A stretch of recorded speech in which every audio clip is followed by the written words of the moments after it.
Kita muka surat 89. Katanya kami meriwayatkan dalam Sahih Muslim daripada Sayyidina Ali radhiyallahu taala anhu, dia berkata, Rasulullah sallallahu alaihi wasallam melarangku untuk membaca Al-Quran pada waktu rakaat atau sujud. Muslimin muslimat yang dirahmati oleh Allah Subhanahu wa taala, baca dah.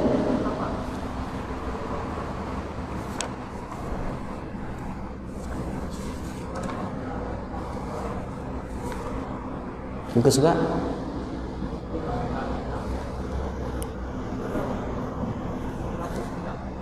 99.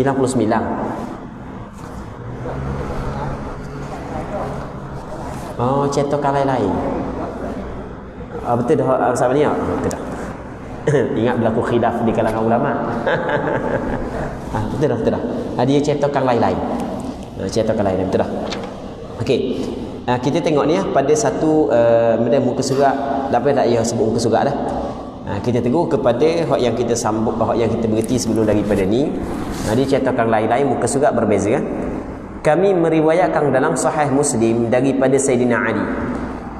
Amu pernah cerita dah, Imam Nawawi ketika dia mendatangkan satu hadis, dia kata kami meriwayatkan. Sebenarnya perkataan kami meriwayatkan ada makna yang tersirat.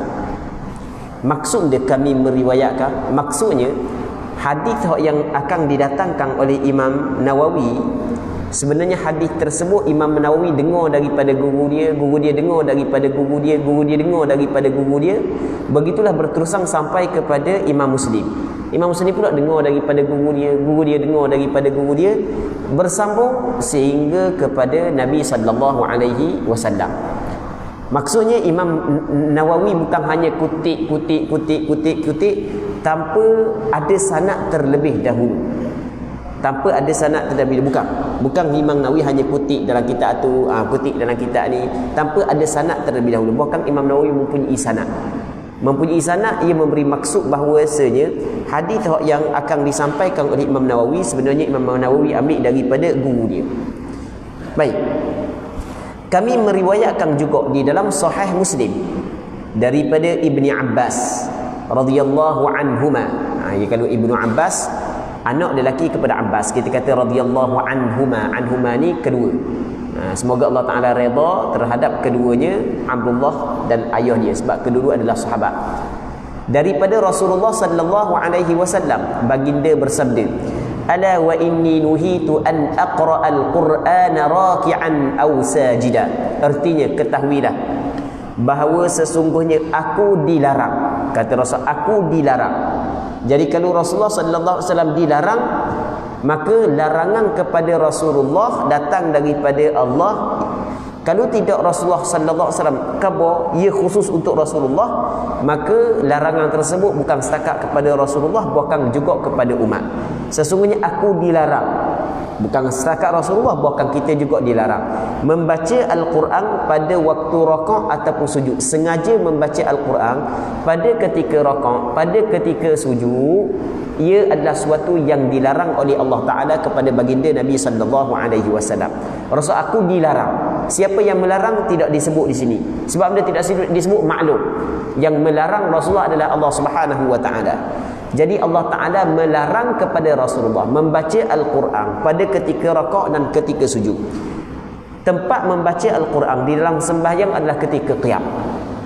Manakala ketika rakaat, ketika sujud tak boleh baca Al-Quranul Karim.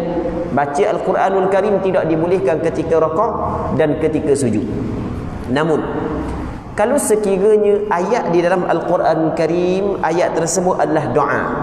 Contoh, Rabbana atina fid dunya hasanah wa fil akhirati hasanah wa qina adzabannar.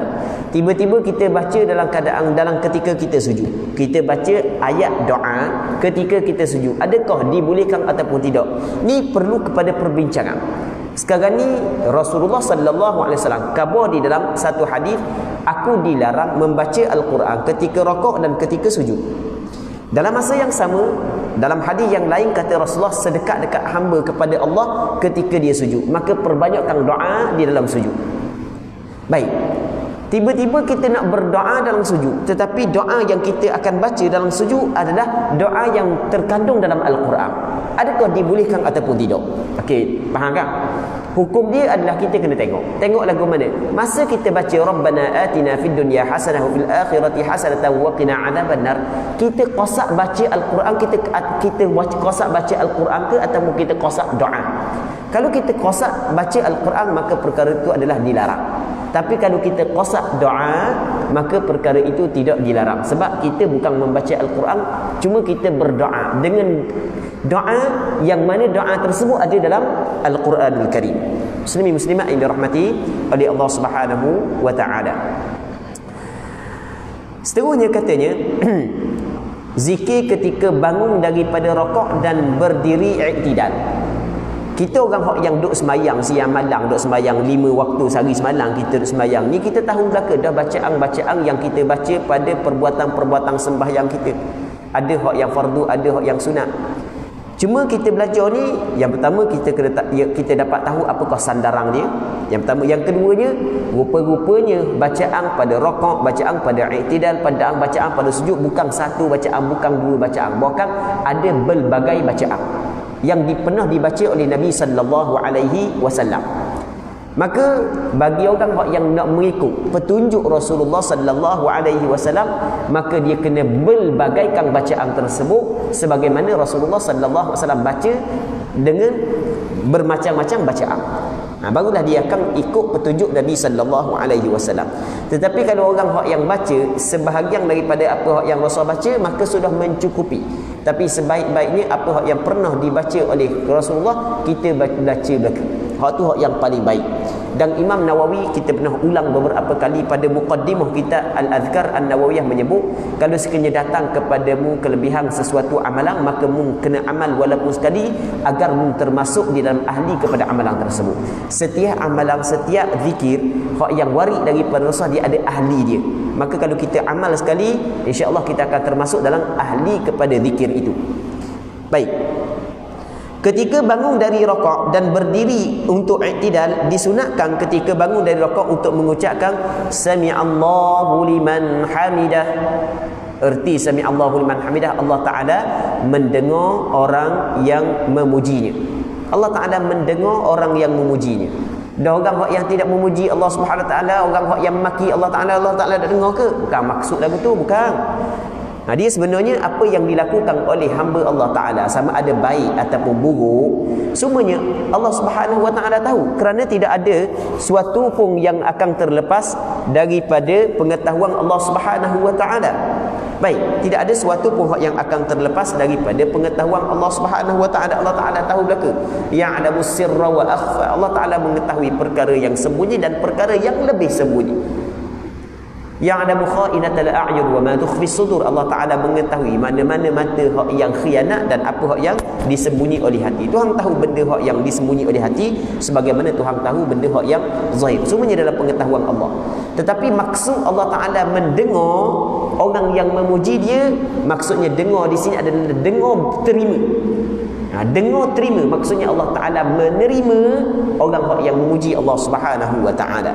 Baik, itu maksud sami'allahu liman hamidah. Allah Ta'ala mendengar, maksud dengar di sini adalah dengar terima. Dia kadang-kadang dengar tak terima, kadang-kadang dengar terima. Macam kita kata ke anak kita lah, kita duduk belabek, orang kebal tak dengar. Bukan dia tak dengar, dia dengar. Bukan dia pekak, dia dengar. Tapi maksud kita dengar tak terima, kita nak suruh dia terima. Tak ada kebodoh tak dengar, buat pula. Kata anak anak kata dengar dah tadi, dapat buat pula. Contoh kita katakan, sebenarnya maksud kita dengar tu adalah dengar terima. Aku khabar tadi budak terima. Tu maksud dia. Ini sama juga sami'allahu liman hamidah, dengar di sini adalah dengar terima. Maksudnya Allah Ta'ala menerima orang yang memuji Allah Subhanahu Wa Ta'ala. Hak tu kita nak. Kita nak penerimaan daripada Allah Subhanahu Wa Ta'ala. Apa jua kebaikan yang kita buat, kita nak penerimaan daripada Allah Subhanahu Wa Ta'ala. Muslimin muslimat yang dirahmati oleh Allah Subhanahu Wa Ta'ala, apabila Allah Subhanahu Wa Ta'ala terima walaupun amalan kita kecil, maka itu menandakan bahawasanya kita telah ataupun kita akan mendapat tempat yang cukup mulia di sisi Allah di hari akhirat nanti. Apabila seseorang mengucapkan man hamidallahu sami'alah, artinya sesiapa yang memuji Allah dia mendengarnya, hukum dia adalah dibolehkan. Okey, pada asalnya sami'allahu liman hamidah. Hak tu hak yang warid daripada hadis. Cuma orang tu dia tak kata sami'allahu liman hamidah, dia gitu kok. Man hamidallah sami'alah. Man hamidallah sami'alah. Oh payah juga nak buat benda pelik kan. Benda ni sebenarnya tidak warid daripada hadis. Tapi maksud dia sama. Apa maksud man sami'allah man hamidallah sami'alah? Sesiapa yang memuji Allah, Allah Taala mendengar pujiannya. Makna dia sama dengan apa yang warid. Kata ulama, oleh kerana makna dia sama dan makna yang ucapan yang kedua walaupun tidak warid daripada hadis, tetapi makna dia terkandung di dalam apa yang warid dan lafaz dia juga terkandung dalam apa yang warid, maka daripada segi hukum tidak mengapa. Maksudnya harus dia kata lagu ni. Tapi kita tak cara mana lebih afdal. Pastinya hak yang lebih afdal kita ucap apa yang warid daripada Rasulullah. Jadi maksudnya Imam Nawawi nak khabar di sini bahawasanya kalau orang tu ucap dengan ucapan yang selain daripada ucapan yang warid. Warid ni maksudnya yang datang daripada Rasulullah. Warid bahasa Arab yang datang daripada Rasulullah. Kalau orang tu dia mengucapkan ucapan yang tidak datang daripada Rasulullah, tetapi dalam ucapan dia terkandung makna dan lafaz ucapan Rasul yang warid daripada Rasulullah, maka hukum dia adalah dibolehkan. Sebab dia dibolehkan kerana yang pertama benda ni bukan wajib. Pertama, yang keduanya apa yang diucapkan ni makna dia terkandung dalam apa yang datang daripada Rasulullah dan lafaz dia juga terkandung daripada apa yang datang daripada Rasulullah sallallahu alaihi wasallam. Maka sebab itulah kata Imam Nawawi tidak menjadi masalah. Namun perlu kita kena ingat bahawasanya apa yang warid itu adalah yang lebih afdal. Perkara ini maksudnya harus mengatakan man hamidallahu sami'alah, bukan man hamidallahu, man hamidallaha. Dia bagi salah. Man hamidallaha sami'alah. Dia bagi salah. Dia kalau orang yang belajar ilmu nahu, orang yang belajar bahasa Arab dia fahamlah. Setiap baca ni, setiap kalimah tu dia ada kaedah yang duduk dalam kepala otak. Setiap kalimah tu baca tu ada kaedah. Bukan baca saja. Setiap kalimah yang membaca duduk dalam kepala otak. Maksudnya budak. Okey, kita tahu mana tempat salah, mana tempat betul. Ni kalau tak ada bagi pun kita boleh baca. Tu dipanggil ilmu dia, ilmu tata bahasa Arab, ilmu nahwu, ilmu saraf. Kau orang yang biasa belajar ilmu tata bahasa Arab tahulah. Dia man hamidallaha sami'alah. Man ni dipanggil man syartiyah. Kalau kita nak i'rab panjanglah, kita dah mana i'rab panjanglah. Man syartiyah. Hamidah fi'il madhi. Fa'il madhi, fa'il dia takdir huwa kembali kepada man. Allah maf'ulun bih. Maf'ulun bih hukum dia nasab. Bila alamat nasab dia adalah fathah bagi datah. Tak boleh baca man hamidallahu. Dia lain. Dia man hamidallahu lain, man hamidallaha lain. Baik. Man hamidallaha sami'alah. Maksudnya sesiapa yang memuji Allah, Allah Taala akan mendengar pujian tersebut. Ucapan ni dibenarkan, adalah harus. Perkara ini ditegaskan oleh Imam Syafi'i di dalam kitab Al-Um. Imam Syafi'i ada satu kitab yang dikenali dengan kitab Al-Um. Yang mana dalam kitab Al-Um, Imam Syafi'i menyebut perkara ini, orang yang kata man hamidallah, maka tidak menjadi masalah. Setelah berdiri tegak, lepas daripada berdiri tegak, lalu dia mengucapkan Rabbana walakal hamd hamdan katsiran tayyiban mubarakan fih mil'as samawati wa mil'al ardi wa ma bainahuma wa mil'a ma syi'ta min syai'in ba'd ahla ath-thana'i wal majd ahaqqu ma qala al-'abd wa kulluna laka 'abdun la mani'a lima a'taita wa la mu'tiya lima mana'ta wa la yanfa'u dzal jaddi minkal jadd. Nampak amu baca gesterik gitu nampak kita baca sterik gitu. Sebenarnya setiap kalimah hamba baca tu ada kaedah. Dan hamba perhati kaedah mana hak yang bagi hak yang ditulis saat itu betul ke tak. Setiap kalimah hamba baca tu ada kaedah. Takkan mana cerita pula kaedah. Hak tu kena belajar suku dah. Setiap kaedah. Dan setiap kaedah tu mari nitah mau dalam kepala dalam kepala mari yang Rabbana. Sebab kita duk main sokmo kan, kita ngapa kaedah-kaedah tu. Jadi mari belaka dah. Baik. Sebab di bahasa Arab ni, bahasa Arab kita ada ilmu nahwu. Ilmu nahwu ni adalah ilmu yang membincangkan tentang kaedah-kaedah untuk menetapkan baris pada hujung kalimah. Lagu mana kau baris di hujung kalimah apa semua sekali, itu ilmu nahwu. Dia ada kaedah-kaedah yang di kita belajar. Baik. Maksudnya dia maksudnya setelah berdiri diucapkan perkataan tadi, maksud perkataan tadi Rabbana walakal hamd, Tuhan kami, wahai Tuhan kami, bagi engkau segala pujian yang banyak, baik dan diberkati, segala pujian yang banyak dan pujian yang baik dan pujian yang penuh dengan keberkatan. Allah sepenuh langit dan bumi. Apa maksud pujian yang sepenuh langit dan bumi? Kata ulama, ni adalah, sebagai ulama kata, kita puji Allah sepenuh langit adalah sebagai perumpamaan. Terlalu banyak kita puji Allah Ta'ala, sehingga kan andai kata kalau puji saat itu ada bentuk, maka memenuhi langit kita puji Allah Subhanahu wa Ta'ala. Okey je dah. Satu.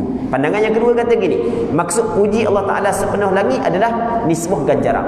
Kami memujimu ya Allah sepenuh langit, maksudnya kami mengharapkan ganjaran yang cukup besar daripada memujimu ya Allah, yang mana ganjaran tersebut sepenuh langit. Baik, ada pandangan lagu tu, dan kedua-dua pandangan ada sandaran. Contoh kita kata pandangan yang kedua yang mengatakan benda puji Allah Subhanahu wa Ta'ala ganjaran dia adalah penuh langit. Di sana ada satu hadis yang sahih. Nabi sallallahu alaihi wasallam bersabda, innallaha tayyibun la yaqbalu illa tayyiban. Bukan, kata Nabi sallallahu alaihi wasallam,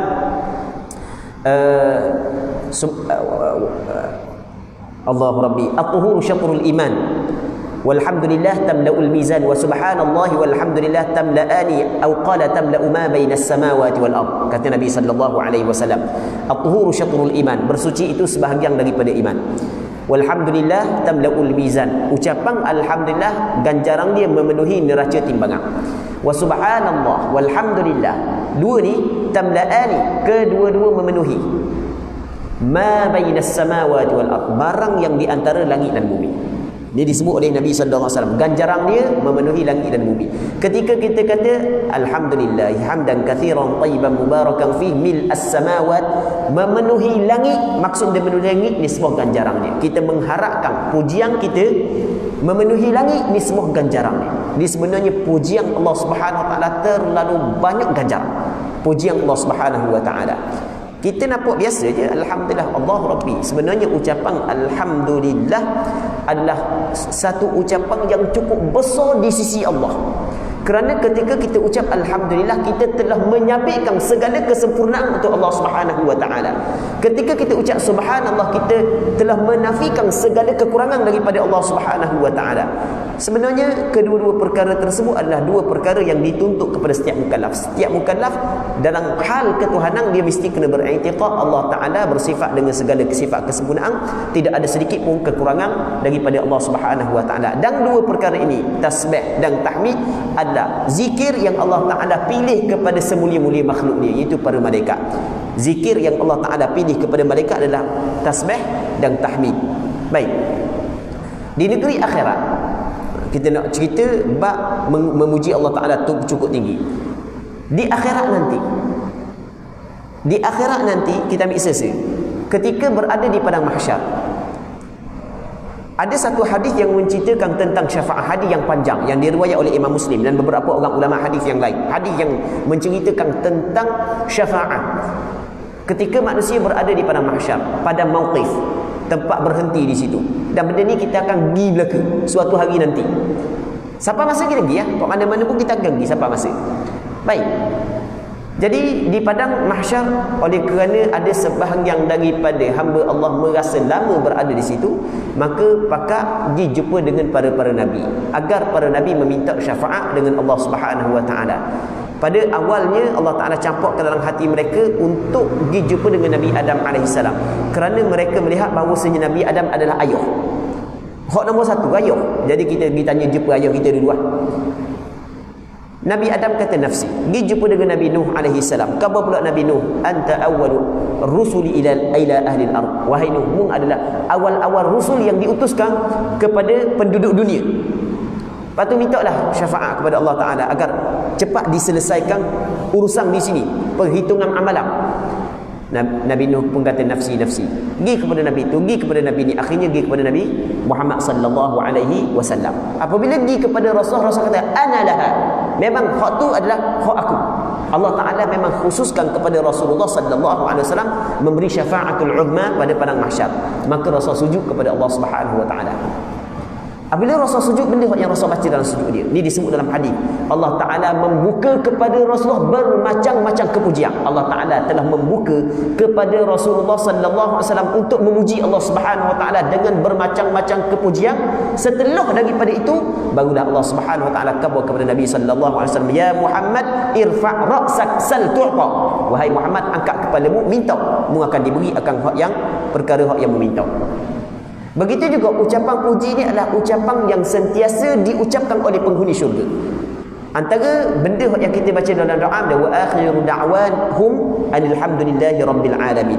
Penghujung doa mereka itu adalah alhamdulillahi rabbil alamin. Maksud dia alhamdulillahi rabbil alamin ini adalah ucapan ahli syurga. Antara ucapan yang dilakukan yang sentiasa diucapkan oleh ahli syurga adalah alhamdulillahi rabbil alamin. Ahli syurga ketika dia berada dalam syurga, dia berada dalam nikmat. Dia berada di dalam nikmat. Apa jua yang dia buat, semuanya nikmat belaka.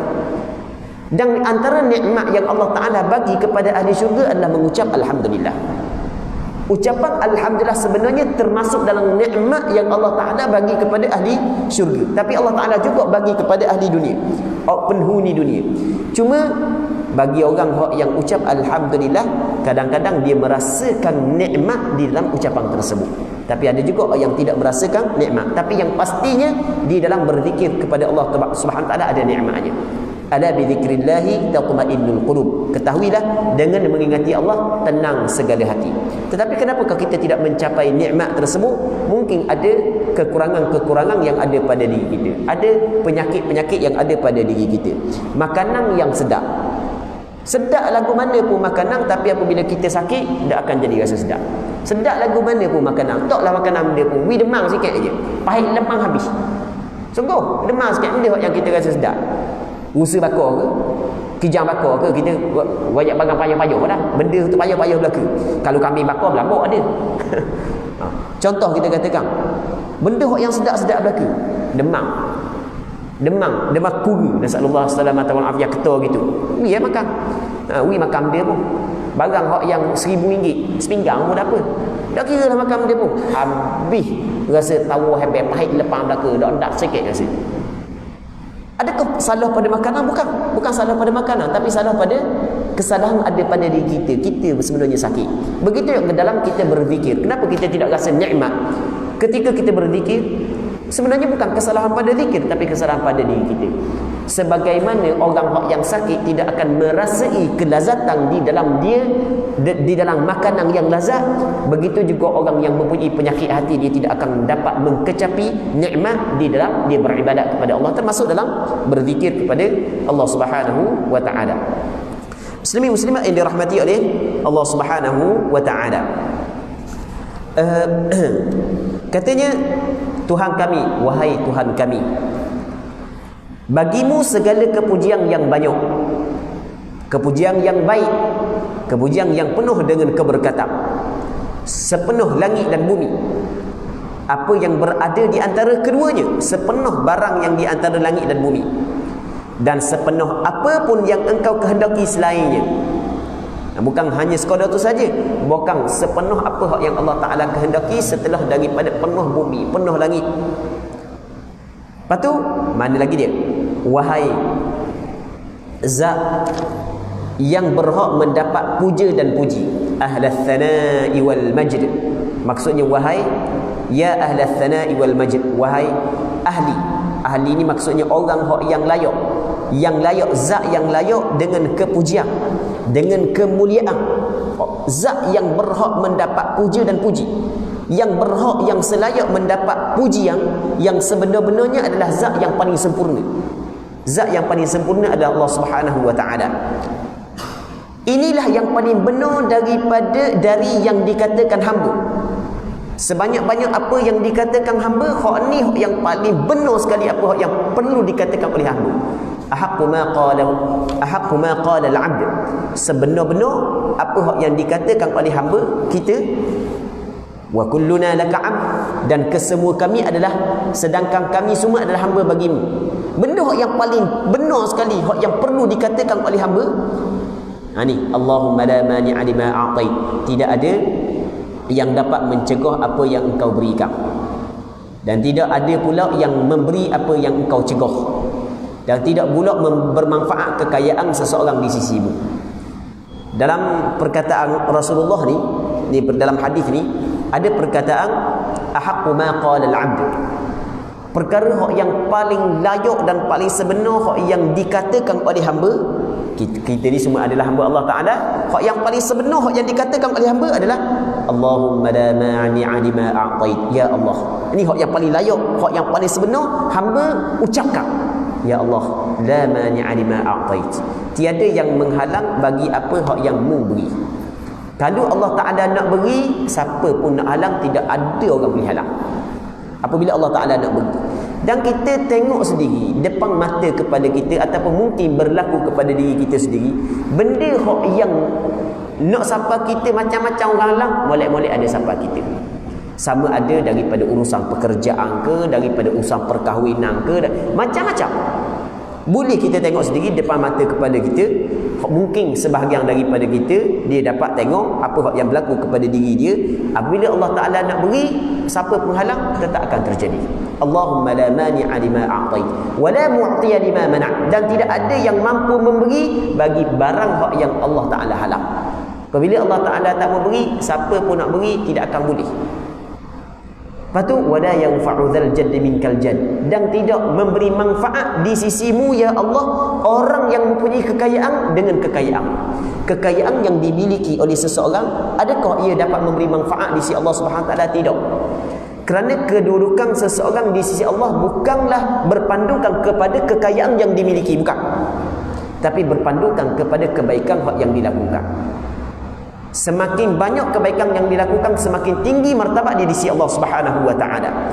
Kalau kekayaan yang ada pada dia digunakan kepada kebaikan, maka bukan kekayaan tapi kebaikan itulah yang akan meningkatkan darjat dia. Banyak mana pun kekayaan yang dimiliki oleh hamba, dia tidak memberi manfaat di sisi Allah Subhanahu wa taala. Muslimin muslimat yang dirahmati oleh Allah Subhanahu wa taala. Allah, cuba kita tengok, kalau kita baca ni dan kita menghayati, maksudnya kita faham makna, kita baca seolah-olah kita berada di hadapan Allah Subhanahu wa taala, bagaimana perasaan kita? Allah Rabbi, akan ada rohani dalam perasaan kita. Baik, sebagai contoh, kita baca, kita bangun awal sikit, sebelum subuh, kata-kata pukul 5 lah, pukul 5 kita bangun. Jadi nak ke subuh tu lambat lagi, yang pukul 5 tu. Cuba kita semayang, kita baca doa ni masa kita i'tidal. Lepas tu kita cuba menghayati, kita cuba menjiwai makna-makna ni Allah, dan pastinya akan dapat ketenangan. Ala bi dzikrillahi tatma'innul qulub. Ketahuilah, dengan mengingati Allah Subhanahu wa taala, tenang hati-hati. Katanya, kami meriwayatkan dalam Sahih Al-Bukhari dan Sahih Muslim. Kita kabar sama dah, Sahih Bukhari adalah kitab yang dikarang oleh Imam Bukhari. Ada seorang ulama hadis yang terkenal. Nama dia adalah, panggilan dia Abu Abdillah. Itu kunyah dia. Nama dia Muhammad bin Ismail bin Ibrahim bin Mughirah bin Bardizbah. Memang dah ingat banyak kali sebut pun payah nak ingat. Kunyah dia Abu Abdillah, nama dia Muhammad bin Ismail. Ingat Nabi Muhammad, anak keturunan Nabi Ismail. Nabi Ismail nama bin Ibrahim. Muhammad bin Ismail bin Ibrahim bin Mughirah bin Bardizbah Al-Bukhari. Dia ada satu kitab yang mana dia kumpul kitab tersebut. Dia telah mensyaratkan ke atas diri dia sendiri untuk memuatkan dalam kitab tersebut adalah hadis-hadis yang sahih. dan dia memang menepati syarat dia, sebagaimana dia telah mensyarat untuk memuatkan dalam kitab tersebut hadis sahih. Apa yang dia buat memang sungguh dia memuatkan hadis sahih. Kerana di sana ada sebahagian daripada ulama yang mana dia telah mensyaratkan ke atas diri dia untuk memuatkan dalam kitab dia hadis sahih, ternyata setelah daripada dikaji ada juga bukan hadis sahih. Sebagai contoh, Imam Hakim An-Naisaburi, seorang ulama hadis yang terkenal, yang mana Imam Hakim An-Naisaburi dia buat satu kitab nama dia Al-Mustadrak 'ala Sahihain, yang mana pada asalnya dia ingin memuatkan dalam kitab tersebut segala hadis sahih. Ternyata dalam kitab tersebut ada juga hadis dhaif. Maksudnya adalah beberapa perbincangan di kalangan ulama, dan ada pandangan yang mengatakan, ada juga pandangan yang mengatakan Imam Hakim An-Naisaburi tidak mengikut syarat yang telah ditetapkan oleh beliau, dan ada juga pandangan yang mengatakan dia mati sebelum daripada dia edit balik kitab dia. Maksudnya ada beberapa pandangan. Cuma kita kata mana yang pastinya Imam Hakim An-Naisaburi ingin memuatkan dalam kitab dia hadis yang sahih, ternyata masih juga ada hadis yang bukan sahih dalam kitab dia. Tapi berbeza dengan Imam Bukhari. Imam Bukhari ketika dia mensyaratkan ke atas diri dia untuk memuatkan hadis yang sahih dalam kitab Sahih Bukhari, dan dia letak dalam hadis tersebut memang hadis sahih setelah daripada dikajikan oleh ulama-ulama yang datang selepas daripada Imam Bukhari. Hanya semata-mata dakwaan seseorang masih lagi belum diterima, melainkan apabila ada pengiktirafan oleh ahlinya, ulama-ulama yang datang selepas daripada dia membuat pengkajian terhadap kitab Sahih Bukhari, ternyata apa yang ada dalam kitab Sahih Bukhari semuanya adalah hadis sahih. Begitu juga hadis Imam Muslim ataupun Sahih Imam Muslim. Baik, yang mana kami meriwayatkan dalam Sahih Al-Bukhari dan Sahih Muslim daripada Abi Hurairah radhiyallahu anhu, dia berkata Rasulullah sallallahu alaihi wasallam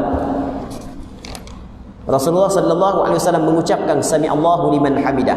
Allah Taala mendengar orang yang memujinya ketika menegakkan punggungnya dari rakaat, dan setelah berdiri sempurna bagi benda mengucap Rabbana lakal hamd. Artinya Tuhan kami, wahai Tuhan kami, bagimu segala pujian. Dalam riwayat yang lain walakal hamd, artinya dan bagimu segala kepujian. Sebenarnya boleh kita, dia ada dua riwayat, Rabbana lakal hamd, Rabbana walakal hamd. Kedua-dua betul belaka, dan kedua-dua adalah riwayat yang sahih. Jadi masa kita sami Allahu liman hamidah, boleh kita kata Rabbana lakal hamd, dan boleh kita kata Rabbana walakal hamd. Boleh kita baca belaka dua-dua. Kedua-dua adalah riwayat yang sahih belaka kedua-dua dengan huruf waw. Kedua riwayat ini baik. Kami riwayatkan juga seperti riwayat di atas dalam kitab As-Sahihain Bukhari dan Muslim daripada sekumpulan sahabat. Maksudnya bukan daripada Abu Hurairah saja, bukan daripada sahabat-sahabat yang lain, ada meriwayat hadis yang sama daripada Nabi sallallahu alaihi wasallam. Seterusnya kami meriwayatkan dalam Sahih Muslim daripada Ali dan Ibnu Abi Aufa radhiyallahu anhuma bahawasanya Rasulullah sallallahu alaihi wasallam apabila mengangkat kepalanya daripada rakaat, Rasulullah membaca sami Allahu liman hamidah, Rabbana lakal hamd mil as-samawati wa mil al-ardi wa mil ma syi'ta min syai'in ba'd. Sama dengan yang sebelum daripada ni. Seterusnya kami meriwayatkan dalam Sahih Muslim daripada Abu Sa'id Al-Khudri radhiyallahu taala anhu bahawa Rasulullah sallallahu alaihi wasallam apabila mengangkat kepalanya daripada rakaat, baginda mengucapkan Allahumma rabbana lakal hamd. Tadi rabbana lakal hamd, ni ada Allahumma. Boleh juga Allahumma rabbana lakal hamd, ada riwayat Allahumma rabbana lakal hamd mil as-samawati wal ard wa mil ma syi'ta min syai'in ba'da ahli ats-tsana'i wal majd ahaqqu ma qala al-'abd wa kulluna laka 'abd Allahumma la mani'a lima a'tait wa la mu'tiya lima mana'at wa la yanfa'u dzal jadd minkal jadd. Cuma ada perbezaan. Permulaan ni Allahumma, ya Allah, Rabbana, wahai Tuhan kami. Sama dengan hak sebelum daripada ni. Seterusnya kami meriwayatkan juga dalam Sahih Muslim daripada riwayat Ibnu Abbas radhiyallahu anhuma, Rabbana lakal hamd mil as-samawati wa mil al-ard wa ma bainahuma wa mil ma syi'ta min syai'in ba'd. Hak atas tu tak ada wa ma bainahuma. Hak ni ada wa ma bainahuma. Tapi maksud sama je. Maksud sama saja. Seterusnya kami riwayatkan dalam Sahih Al-Bukhari daripada Rifa'ah Az-Zuraqi. Rifa'ah Az-Zuraqi. Betul radhiyallahu anhu. Katanya kunna yawman nusalli wara'an nabiy sallallahu alaihi wasallam. Falamma rafa'a ra'sahu min ar-rak'ah قال سمع الله لمن حمده فقال رجل وراءه ربنا ولك الحمد حمدا كثيرا طيبا مباركا فيه فلما انصرف قال من المتكلم قال أنا قال رأيت 37 ملكا يبتدرونها أيهم يكتبها أول. Maksudnya suatu hari kami salat di belakang Nabi sallallahu alaihi wasallam. Maksudnya Rasul jadi imam, kami jadi makmum. Suatu hari kami sembahyang bersama dengan Rasulullah. Dia sahabat sembahyang bersama dengan Rasulullah. Bukan semua sahabat setiap waktu sembahyang bersama dengan Rasulullah, bukan. Sebab ada sahabat yang tinggal dekat dengan Masjid Nabawi, ada sahabat yang tinggal jauh daripada Masjid Nabawi. Orang yang tinggal jauh daripada Masjid Nabawi, dia sembahyang di perkampungan dia, buat masjid di perkampungan dia, dia sembahyang di perkampungan dia. Contoh, dia Quba, dia ada masjid yang dikenali sebagai Masjid Quba, dia buat di sana. Baik, cuma pada hari Jumaat akan berhimpun di Masjid Nabawi pada hari Jumaat. Jadi kata Rifa'ah Az-Zurqi radhiyallahu taala anhu, suatu hari itu kami sembahyang di belakang Nabi sallallahu alaihi wasallam. Kami sembahyang, kami menjadi makmum, Rasul menjadi imam. Ketika baginda mengangkat kepala daripada rakaat, baginda pun mengucap sami Allahu liman hamidah. Maksudnya Allah Taala mendengar orang yang memujinya. Dengar di sini dengar terima. Tiba-tiba seorang di belakang baginda mengucapkan, ada seorang sahabat di belakang baginda Rasulullah mengucapkan Rabbana walakal hamd hamdan katsiran tayyiban mubarakan fi. Yang mana Rasul dah ajar. Rasul dah ajar pun dia ucap dia ni. Rasul dah ajar pun dia ucap dia ni, tapi dia pandai-pandai ucap sendiri. Baik, dia pandai-pandai ucap sendiri ni sebab dia melihat bahawasanya tempat tersebut adalah untuk memuji Allah. Maka apa jua puji yang kita guna untuk memuji Allah, walaupun tidak dilakukan oleh Rasulullah, dia beranggapan benda itu adalah diharuskan. Baik. Baik. Ni di antara sandaran kepada majoriti ulama yang berpandangan bahawasanya di sana ada bid'ah hasanah. Ini perbahasan yang panjang dalam masalah ni. Jadi Rasul dah ajar pun, tapi dibaca. Maksud perkataan Rabbana walakal hamd hamdan katsiran tayyiban mubarakan fi adalah wahai Tuhan kami, bagimu segala kepujian yang banyak, pujian yang baik dan pujian yang penuh dengan keberkatan. Okey, lepas tu setelah selesai solat, baginda bertanya. Lepas daripada Rasul bagi salam, Rasul tanya, manil mutakallim? Siapa yang baca benda tu tadi? Sebab kebetulan dia baca kuat. Rasul dengar dia baca kuat. Kau baca slow tak dengar? Rasul dengar dia baca kuat. Jadi Rasul tanya, siapa yang baca benda tu tadi? Riwayat ni tak sebut secara detail. Ada riwayat yang lain dia kata senyap, tak ada seorang jawab. Sebab takut benda tu salah. Orang yang baca, sudahkah kuat kesalahan? Sebab Rasul tanya, sudahkah kuat kesalahan? Dalam riwayat yang lain. Lepas tu Rasul tanya pula, manil mutakallim? Senyap cukup. Sebab takut. Kali ketiga, Rasul pun kebal. Rasul kata, masa dia baca tadi, aku melihat 30 lebih malaikat berlomba siapa di antara mereka yang menulisnya terlebih dahulu. Baru ngaku. Baru ngaku. Jadi aku melihat Rasulullah sallallahu alaihi wasallam diperlihatkan kepada Rasulullah perkara-perkara yang gaib yang tidak diperlihatkan oleh kebanyakan yang tidak diperlihatkan kepada kebanyakan daripada kita. Maksudnya kebanyakan daripada kita tidak dapat ataupun tidak diperlihatkan perkara yang gaib, tapi Rasulullah ada sebahagian daripada perkara yang gaib diperlihatkan kepada Rasulullah sallallahu alaihi wasallam. Tapi mungkin ada juga sebahagian daripada kita diperlihatkan kepadanya perkara yang gaib. Mungkin sekurang-kurang jumpa dengan hantu. Sekurang-kurang hantu pun ia termasuk dalam perkara yang gaib juga. Tu sekurang-kurang. Baik. Jadi diperlihatkan. Tapi Rasulullah diperlihatkan perkara-perkara yang gaib, sebahagian daripada perkara yang gaib kepadanya. Antaranya ketika sahabat dia baca benda ni, dia tengok malaikat pakat rebuk nak tulis. Mana hak yang tulis lebih dahulu, ni apa hak yang dibaca. Maksudnya hak yang dibaca ni ada ganjaran yang cukup besar di sisi Allah Subhanahu wa taala. Muslimin muslimat yang dirahmati oleh Allah Subhanahu wa taala. Disunatkan menggabungkan semua zikir ini seperti yang telah kami jelaskan dalam zikir rakaat. Panjang capur belaka. Benda yang waris daripada Rasul kita baca belaka.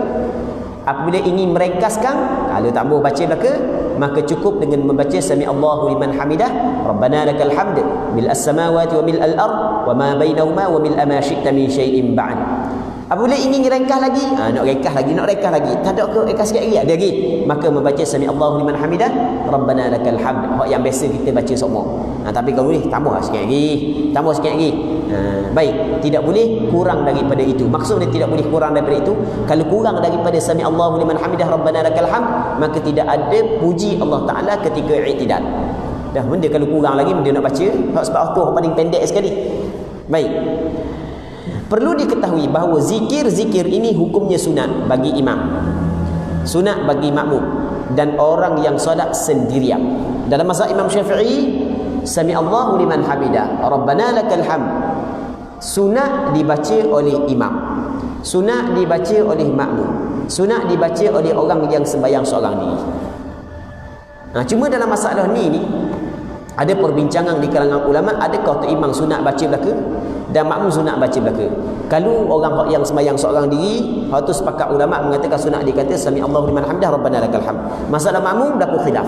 Ada sebahagian daripada ulama mengatakan makmum hanya sunat baca Rabbana lakal hamd, tidak kata sami Allahu liman hamidah. Ada pandangan sebahagian ulama kata imam sunat kata sami Allahu liman hamidah, tidak sunat kata Rabbana lakal hamd. Mazhab Imam Syafi'i tak. Tu imam ke, makmum ke, sunat kata sami Allahu liman hamidah, Rabbana lakal hamd. Apakah sandaran mazhab Imam Syafi'i? Sandaran mazhab Imam Syafi'i adalah ucapan sami Allahu liman hamidah dibaca oleh Rasul dalam sembahyangnya. Rabbana lakal hamd, ucapan tersebut dibaca oleh Rasulullah dalam sembahyangnya. Dalam hadis yang lain kata Rasul, sallu kama raaitumuni usalli, mu sembahyang sebagaimana melihat aku sembahyang. Dan Rasul baca sami Allahu liman hamidah, Rasul baca Rabbana lakal hamd, dan Rasul suruh kita sembahyang sebagaimana dia sembahyang. Maka sunat kita baca juga Okey, itu hujah mazhab Imam Syafi'i. Tapi kalau ada ustaz kata, ada orang kata ada sunat makmum baca Rabbana lakal hamd, memang betul. Ada pandangan yang mengatakan tidak sunat. Tetapi menghebohkan pandangan ini di tempat yang umumnya bermazhab dengan mazhab Imam Syafi'i, sedangkan mazhab Imam Syafi'i juga mempunyai dalil yang kuat, itu ada satu kesilapan. Dia panggil tidak ada hikmah, tidak ada bijaksana di dalam meletakkan pandangan. Bukan orang lain tidak tahu, orang lain bukan tak tahu. Sebab dia ada juga orang yang suka buat benda pelik. Sebab dia kaedah dia khalif tu'raf, mu menyalahi orang maka dikenali. Jadi buat benda pelik. Jadi sekarang ni orang masyarakat kita, tu imam sami Allahu liman hamidah, makmum pun sami Allahu liman hamidah. Lepas tu imam pun Rabbana lakal hamd, makmum pun Rabbana lakal hamd. Tiba-tiba mari dia makmum tak sunat baca Rabbana lakal hamd. Tak sunat kata sami Allahu liman hamidah, makmum Rabbana lakal hamd. Dia mari dalil-dalil dia. Sedangkan permasalahan tersebut adalah permasalahan khilaf di kalangan ulama-ulama besar, yang masing ada sandaran masing-masing. Mung ada sandaranmu, hak ni pun ada sandaranmu. Tiba-tiba di sesuatu tempat mengamalkan pandangan ulama muktabar yang ada sandaran daripada dalil yang sahih. Kenapa kau didatangkan pandangan yang sebaliknya, yang menyalahi pandangan hak yang diamal pada setempat tersebut? Ia boleh mendatangkan fitnah. Melainkan kalau kabur belaka, ada pandangan gini, ada pandangan gini. Tapi hak yang kita buat semua betul dah. Tapi bukanlah benda tu berlaku kesepakatan tu tidak menjadi masalah. Kadang-kadang ada nak buat benda pelik. Orang lain bukan tak tahu, orang lain tahu, orang lain belajar juga, bukan orang nak belajar. Tapi kita jumpa, dia ni rupanya jumpa. Kita dah baca hak lagi. Terus royak dah. Jadi kucing habis orang. Muslimin muslimat yang dirahmati oleh Allah Subhanahu wa taala. Katanya perlu diketahui, mana saat ni?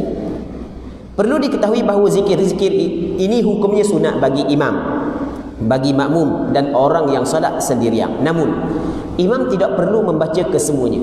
Imam tidak perlu, tidak disunatkan imam membaca kesemuanya. Bukan makruh imam membaca kesemuanya. Sebab dia, sebab apa yang dituntut kepada imam adalah takhfif as-salah, meringankan sembahyang. Kata Rasulullah sallallahu alaihi wasallam, "Idza shalla ahadukum bin nas falyukhaffif." Atau kama qala, apabila seorang di kalangan kamu sembahyang menjadi imam kepada manusia, dia kena ringkaskan sembahyang tersebut, kena ringankan sembahyang. Jangan lama. Sebab dia, sebab di belakangmu macam-macam makmum. Fa inna fihim ad-dha'if was-saqim wa fa inna fihim ad-dha'ifa was-saqima wa dhal hajah. Di sana di belakangmu ada orang hak yang lemah, ada orang hak yang sakit, ada orang hak yang mempunyai hajat. Maka kalau mu panjang kok siang ke makmum belakang. Dan Rasulullah sallallahu alaihi wasallam pernah tegur kepada siapa? Kepada Mu'adz bin Jabal. Yang mana Mu'adz bin Jabal pergi sembahyang bersama dengan Rasyad, balik kampung dia sembahyang pula kampung dia, menjadi imam orang kampung dia. Tengah-tengah sembahyang dia baca rakaat pertama surah Baqarah. Siapakah ada sebahagian daripada ataupun ada seorang daripada makmum kepada Mu'adz bin Jabal mufaraqah. Dah kawan ni orang penduduk Madinah, dia kerja kebun. Kerja kebun ni, buat kebun ni dia habis tenaga. Tambah-tambah musim panas, tenaga habis, malam nak rehat. Tiba-tiba sembahyang isyak, kawan ni nak tidur dah, dia baca panjang surah Baqarah, baca Allah, dia pun mufaraqah. Lepas daripada mufaraqah khabar pula kepada Mu'adz. Oh, ada orang tu mufaraqah. Mu'adz tengok pada zahir. Biasanya orang yang dok suka buat ibadat banyak ni orang munafik. Kata Mu'adz bin Jabal orang munafik gitu. Bila dia tu dengar Mu'adz bin Jabal kata gitu, dia pergi jumpa dengan Nabi sallallahu alaihi wasallam, khabar kepada Rasulullah. Rasul panggil Mu'adz bin Jabal. Rasul dia nasihat kepada Mu'adz, "Afattanun anta ya Mu'adz? Adakah mu ingin mendatangkan fitnah wahai Mu'adz? Kalau mu jadi imam kepada manusia, mu kena ringkaskan. Jangan panjangkan. Tapi kena ingat, hamba kena tekan di sini. Ringkaskan di sini bukan ringkas mengikut kemahuan makmum. Oh, kalau mengikut kemahuan makmum, kalau boleh nak suruh baca rakaat pertama wal asri, rakaat yang kedua inna a'tainakal kautsar. Setiap sembahyang kalau boleh. Dia sebenarnya ringkas di sini bukan mengikut ukuran yang ada pada kemahuan makmum. Dia makmum ni kalau boleh semakin ringkas semakin comel kalau kira. Kalau gitu. Dia sebenarnya ringkas ini mengikut ukuran yang ditetapkan oleh syarak. Kalau pada subuh Jumaat, rakaat pertama baca surah As-Sajdah, rakaat yang kedua baca Hal Ata 'alal Insan, dia termasuk dalam ringkas. Sebab benda tu diamalkan oleh Nabi sallallahu alaihi wasallam. Rasulullah suruh ringkaskan sembahyang kalau seorang tu jadi imam. Rasulullah sallallahu alaihi wasallam ketika dia jadi imam subuh Jumaat, boleh dikatakan antara perkara yang Rasul buat kerap kali sentiasa buat adalah rakaat pertama baca surah Alif Lam Mim As-Sajdah, rakaat yang kedua baca surah Hal Ata 'alal Insan. Itu termasuk dalam ringkas. Muslimin muslimat yang dirahmati oleh Allah Subhanahu wa taala. Katanya zikir ini hukumnya sunat. Maksudnya orang yang tidak membaca zikir tadi tetap sembahyang dia sah. Bukan wajib. Tapi sembahyang dia tidak bertepatan dengan petunjuk Nabi sallallahu alaihi wasallam. Apabila ditinggalkan hukumnya makruh tanzih. Makruh tanzih ini tidak berdosa dan tidak perlu menggantikan dengan sujud sahwi. Makruh hukumnya membaca Al-Quran di waktu berdiri i'tidal, sebagaimana makruh ketika rokok dan sujud. Wallahu a'lam. Jadi ketika i'tidal pun makruh baca Quran, sebagaimana makruh baca Quran dalam rokok dan dalam sujud. Namun di sana ada sebahagian daripada ulama melihat kepada zahir tegahan adalah haram, maka dikata haram seorang membaca Al-Quran dalam rokok dan sujud. Namun pandangan mazhab Imam Syafi'i, larangan tersebut bukanlah larangan haram tapi larangan makruh. Sebab hukum membaca Al-Quran dalam rokok dan sujud bukanlah haram, bukan hukum dia adalah makruh. Muslimin muslimat yang dirahmati oleh Allah Subhanahu wa taala. Seterusnya zikir ketika sujud. Setelah selesai dari zikir i'tidal, bertakbir, kemudian sujud dan memancangkan takbir hingga menyentuh dahi. Okey. Bab sujud ni panjang, cuma nak ambil sedikit mukaddimah berkait dengan sujud. Muslimin muslimat yang dirahmati oleh Allah Subhanahu wa taala. Ketika kita melakukan sembahyang, antara rukun sembahyang adalah sujud kepada Allah Subhanahu wa taala, adalah sujud. Orang yang mengerjakan sembahyang, perasaan dia ketika dia mengerjakan sembahyang berbeza daripada seorang kepada seorang yang lain. Ada seorang ketika masuk waktu sembahyang, dia merasakan suatu bebanan yang perlu dipikul Allah. Masuk pula waktu sembahyang kena membayang pula, Allah beratnya apa semua sekali. Oleh kerana ada perasaan malah, dia rasa suatu bebanan yang ada pada diri dia. Suatu bebanan yang ada pada diri dia. Dan kalau dia buat sembahyang dalam keadaan perasaan malah berat, maka sebenarnya pada dia ada suatu sifat yang mana sifat tersebut ada pada si orang munafik. Kita tidak kata dia orang munafik, tapi sifat yang ada pada dia ada, sebenarnya sifat tersebut ada pada orang munafik. Sebenarnya sifat itu mengerjakan sembahyang dalam keadaan malah adalah sifat orang munafik. Sebab Allah Subhanahu Wa Taala kabur dalam Al-Quranul Karim, orang munafik ni Allahu Rabbi, mereka itu tidak sembahyang melainkan kusala, dalam keadaan dia malah. Apa lupa ayat ada mari, illa wahum kusala, mereka bangun dalam keadaan mereka malah. Mari perasaan malah berat, Allah masuk Allah sembahyang mari gitu. Baik, tetapi benda yang datang dalam perasaan hati kita, perasaan tersebut sebenarnya ia menunjuk bahawasanya imam kita masih lagi lemah, kerana ada suatu sifat orang munafik dalam diri kita. Bukan kita kata kita orang munafik, bukan. Maksudnya ada sifat yang ada pada orang munafik, ada pada diri kita. Maka kita kena mujahadah. Mujahadah melawani sifat tersebut sebenarnya ada ganjaran pahala yang besar. Mujahadah kita lawan, walaupun malah kita tetap lawan, ada ganjaran pahala yang besar. Muslimin muslimat yang dirahmati oleh Allah Subhanahu Wa Taala. Okey, ni yang pertama. Yang keduanya, ketika masuk waktu sembahyang, ada sebahagian daripada hamba Allah, ni orang yang martabat dia lebih tinggi sikit, dia tidak rasa bebanang, bahkan dia rasa tanggungjawab dia, dan dia rasa ini adalah anugerah yang Allah Subhanahu Wa Taala kurniakan kepada dia, benda yang Allah Taala bagi kepada dia. Maka dia buat dalam keadaan ringan, sebab dia menganggap bahawa adalah anugerah daripada Allah. Sebab itulah ketika masuk waktu sembahyang, kita kena anggap ini adalah anugerah yang Allah Ta'ala bagi kepada kita. Kita dapat sujud kepada Allah ni sebenarnya anugerah yang Allah Ta'ala bagi kepada kita untuk memuliakan kita. Orang semakin banyak kita sujud kepada Allah, semakin mulia kepada kita.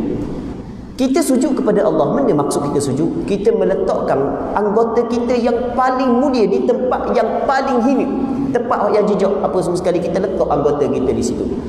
Kerana kita menghina diri kita, kita menghina diri kita kerana Allah. Orang yang menghina diri dia kerana Allah, pasti orang itu akan mulia di sisi Allah Subhanahu Wa Taala. Baik, jadi apabila masuk waktu sembahyang, benda yang perlu kita ketanam dalam hati, kita ketanam dalam hati, ini adalah anugerah yang Allah Ta'ala bagi kepada aku. Allah Ta'ala bagi benda ni kepada aku, dan Allah Ta'ala pilih aku ni dalam orang yang melakukan perkara tersebut. Apabila kita anggap ini adalah anugerah yang cukup istimewa, bukan semua orang Allah Ta'ala bagi, Allah Ta'ala pilih kita, maka Allah Rabbi, kita akan rasa benda tu adalah benda yang cukup besar. Termasuklah ibadat sujud, ketika kita sujud dalam sembahyang. Muslimin muslimat yang dirahmati oleh Allah Subhanahu Wa Taala. Jadi untuk malam ni kita rasa sini dulu pertemuan kita. Kita mengharapkan ada manfaatnya, dan semoga Allah Subhanahu Wa Taala memberkati majlis ilmu yang kita adakan pada malam yang mulia ini. Semoga Allah Subhanahu Wa Taala memberi kekuatan kepada kita untuk membaiki kekurangan-kekurangan yang ada pada diri kita, dan semoga Allah Subhanahu Wa Taala mengampuni, memaafkan segala kesalahan dan kesilapan yang kita buat, sama ada secara sengaja ataupun tidak, sama ada secara tersembunyi ataupun secara terang-terang. Semoga Allah Subhanahu Wa Taala menerima taubat kita sebelum daripada kita bertemu dengan Allah Subhanahu Wa Taala. Wallahu Subhanahu Wa Taala a'la wa a'lam. Allahumma haqqiqna bittiba'i nabiyyika Muhammadin sallallahu alaihi wasallam zahiran wa batinan. Allahumma ij'alna mimman yastami'una al-qawla fayattabi'una ahsanah. Allahumma ighfir lana wa liwalidina warhamhum kama rabbawna shighara, wa limashayikhina wa liaqaribina wa liman ahsana ilayna wa liman awsana bid-du'a wa li jami'il muslimin wal muslimat bi rahmatika ya arhamar rahimin. Sallallahu ala sayyidina Muhammad wa ala alihi wa sahbihi ajma'in walhamdulillahi rabbil alamin.